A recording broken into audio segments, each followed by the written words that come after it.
In our last mini lecture, we talked about the processes of habituation and sensitization.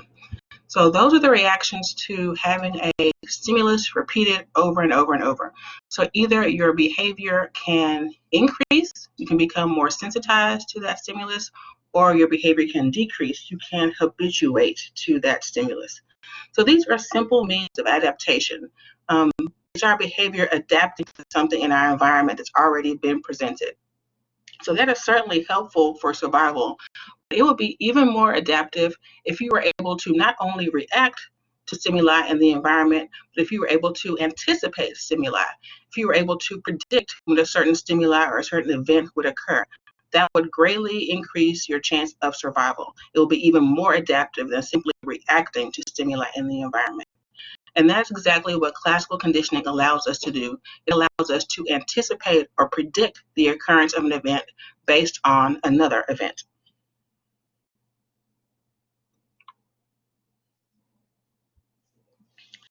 So classical conditioning is a process by which one stimulus that does not elicit a certain response is associated with a second stimulus that does elicit a certain response. So after repeated pairings of the two stimuli, the first stimulus that used to not elicit a response also comes to elicit a response.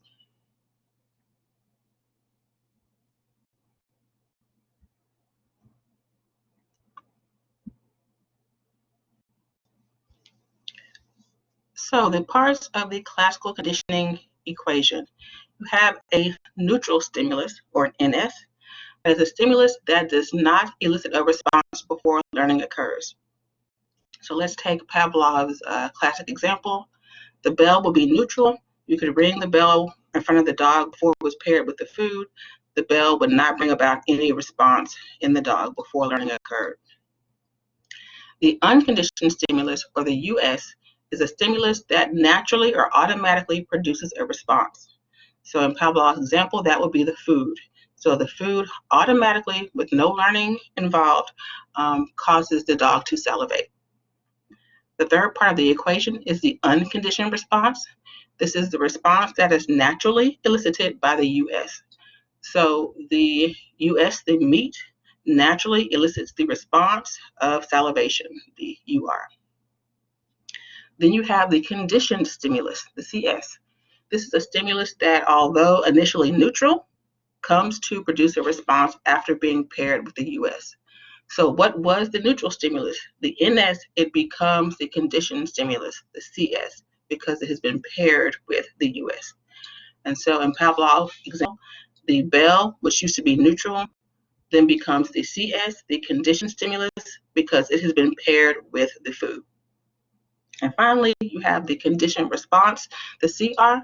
This is a response that is elicited by the CS. So the CS of the bell comes to elicit the CR, the conditioned response, which is salivation.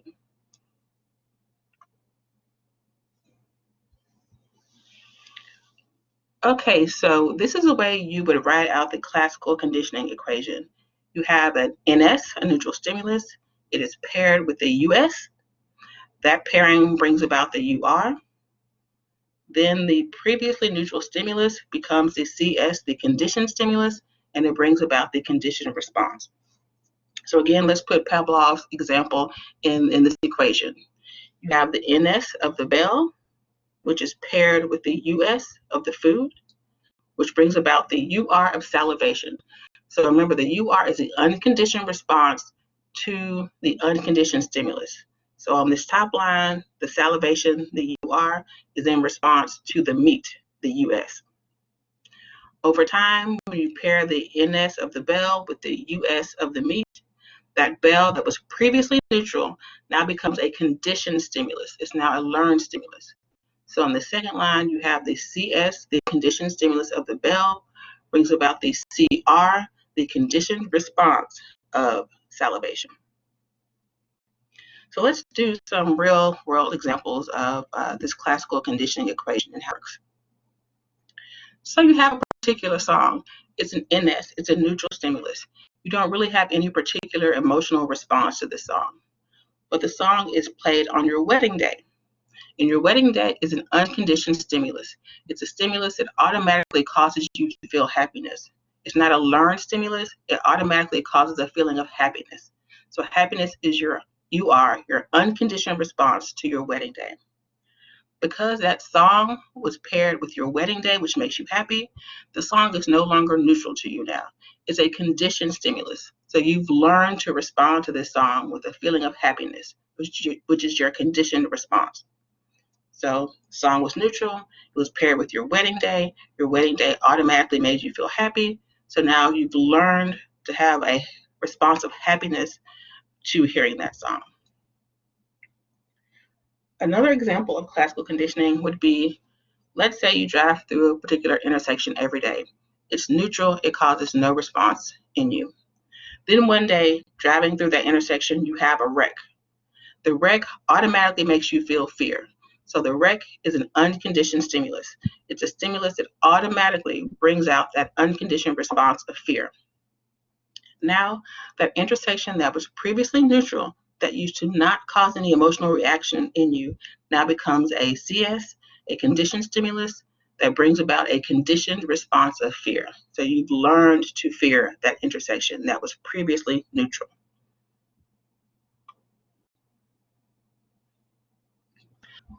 So classical conditioning can fall into two categories: appetitive conditioning and aversive conditioning. With appetitive conditioning, the US is something that the organism would seek out. It's something that's pleasant. So when something that is neutral is paired with a US that is pleasant, then we have a positive response to that newly conditioned stimulus. So appetitive conditioning explains why we have positive reactions to previously neutral stimuli. So we take our wedding song example. That's an example of appetitive conditioning, because the US of your wedding day is something the organism seeks out. It's something that they feel positively toward. So because the US is something they feel positively toward, they have a positive reaction to the conditioned stimulus, to that previously neutral stimulus. You now have a positive feeling toward it. On the other hand, aversive conditioning takes place when the US is something the organism generally avoids. So that would be the example of the wreck. The US being the wreck, something people would like to avoid, something that brings about negative feelings. So then you have negative feelings toward that intersection. It brings about unpleasant feelings.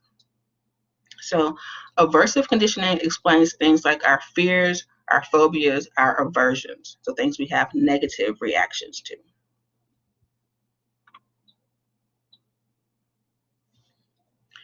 Classical conditioning can also be excitatory or inhibitory. With excitatory conditioning, the NS is associated with the presence of the US. So the NS predicts the presence of the US, and as a result, the CS comes to elicit a certain response. So for example, if you were not afraid of dogs, dogs were the NS, and you were bitten by a dog. So the NS of the dog was paired with the US of a dog bite, and that dog bite caused you to feel fear. Now, dogs become a CS. Dogs predict the presence of the US of the bite. So again, the dog, which is now a CS, predicts that a bite will follow. And so it causes you to have a certain behavioral response. So your conditioned response will be to show fear. So again, the CS predicts that the US will follow. Seeing the dog makes you predict that the bite will follow, so you show a behavior of fear. You have a conditioned response of fear to seeing the CS of the dog. So that's excitatory conditioning, because the CS predicts the presence of the US. With inhibitory conditioning, the NS is associated with the absence or the removal of the US. So the response is less likely to occur when that stimulus is present. So let's say the dog's owner lets you know that you will not be bitten by the dog. So the NS of the dog owner predicts that the US of the dog bite will not occur. So again, the NS of seeing the dog makes you predict that the bite will occur.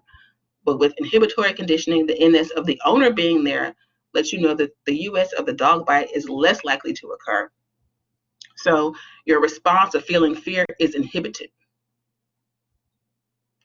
And we'll go over some more examples of this, but excitatory conditioning produces a response because you predict that the US will be present.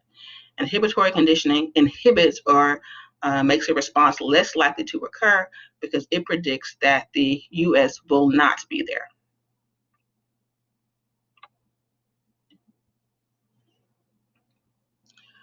Okay, so the temporal arrangement of stimuli. The way the stimuli within the classical conditioning equation are organized predicts how strong the classical conditioning response is.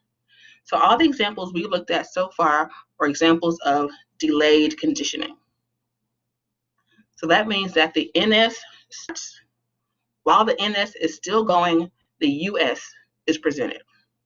So take Pavlov's example. You start ringing the bell, so that's the onset of the NS. While you're still ringing the bell, the meat is presented to the dog.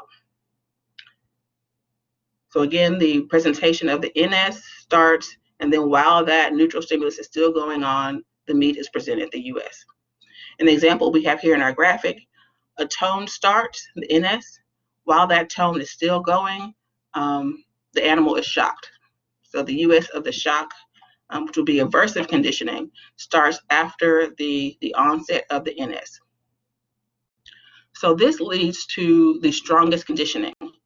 Animals and people tend to make a very strong association between the NS and the US when the NS starts, and then the US comes soon after that NS starts. So that's delayed conditioning. A second type of temporal arrangement of stimuli would be trace conditioning. This is where the NS starts and stops.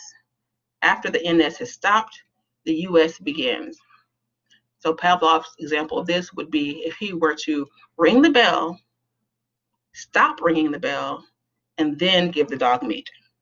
So the NS starts and stops before the US is presented. An example we have here in our graphic, a tone starts, the tone stops, and then the animal is shocked. So there is no overlap between the presentation of the NS and the US. Now, this is the second best arrangement for learning to occur. It can be almost as effective as delayed conditioning. The closer together in time the presentation of the NS and the US. So we have this little gap on our graphic between the time the NS starts, or the NS stops, and the US starts. The smaller that gap is, the better learning will occur. So again, it doesn't produce as strong of an association as the delayed conditioning, but it approaches that level of effectiveness the shorter the time period is between the end of the NS and the start of the US. With simultaneous conditioning, the NS and the US start and stop at the same time. So there's complete overlap between the start and the stop. That would be if Pavlov were to, at the same time, ring the bell, give the dog food, and at the same time, stop ringing the bell and remove the dog's food. This does not lead to very good learning. So let me tell you why this does not lead to very good learning. Think about the point of classical conditioning. The point is that, and let's take Pavlov's example again, the dog learns that the bell is going to predict the presentation of the food. And so because the bell predicts the presentation of the food, the dog starts to salivate when they first hear the bell ringing, even before the food has been produced. So that allows the dog to anticipate food being produced and already start the behavior of salivating. So with both delayed conditioning and trace conditioning, you still have that same dynamic where the ringing of the bell predicts that the presentation of the food will follow. So then you get a pretty strong conditioned response. You get good salivation to the delayed conditioning and the trace conditioning because in both cases, the NS is predicting that the US will follow. When you have simultaneous conditioning, the NS is no longer predicting the US because they're happening at the same time. You lose that predictive quality. So when you're presenting the bell and the food at the exact same time, and then you were to ring the bell independently of the food, the bell would not cause salivation because the animal never learned that the bell predicts the food. So again, since it does not come before, there's no predictive quality associated with the ringing of the bell. So the animal will not salivate at the sound of the bell because it's never had the experience of the bell predicting the coming later. So in essence, if you were to try to figure out what the animal's thinking, it'd be something like the bell and the food are always presented together. If I hear just the ringing of the bell with no food, I have no reason to think the food will come later because I've never had that experience. It's always the bell and the food occur together. And the last temporal arrangement of stimuli would be backward conditioning. This is where the US is presented first, and while the US is being presented, the NS is presented. So that would be Pavlov gives the dog food, and while the dog is eating the food, Pavlov then begins to ring the bell. If you take the example from our graphic, that would be if you start shocking the animal, and then while it's being shocked, you tone. So this is generally ineffective for producing conditioning. And what sometimes you see is not only does it not produce effective conditioning, it can produce inhibitory conditioning. So think about the fact that, or the example, if you have the US presented, the meat being presented to the dog. Toward the end of eating the meat, then you produce the bell ringing. So then the dog begins to make an association between the end of the meal and the bell ringing. So the bell could come to inhibit the dog's salivation. So again, to say that if the bell is presented toward the end of the dog being given the meat, the dog then learns that the bell is predicting the end of the meal, is predicting the end of being exposed to the meat. So then if you ring the bell by itself, the bell will make the dog stop salivating as opposed to start salivating. It will be inhibitory conditioning because now the neutral stimulus predicts that the US will not be presented. If we take our shock example here, you shock a mouse, and toward the end of being exposed to the shock, you play a tone. So over time, that tone will cause the mouse's heart rate to decrease because they've associated with the end of the shock. They've associated the tone with the shock being removed or the shock ending. So then if you play the tone without the shock, it will lower the mouse's or the rat's heart rate because they've learned an association between the tone and the ending of the shock being presented. So that is the way these various temporal arrangements affect the strength of classical conditioning.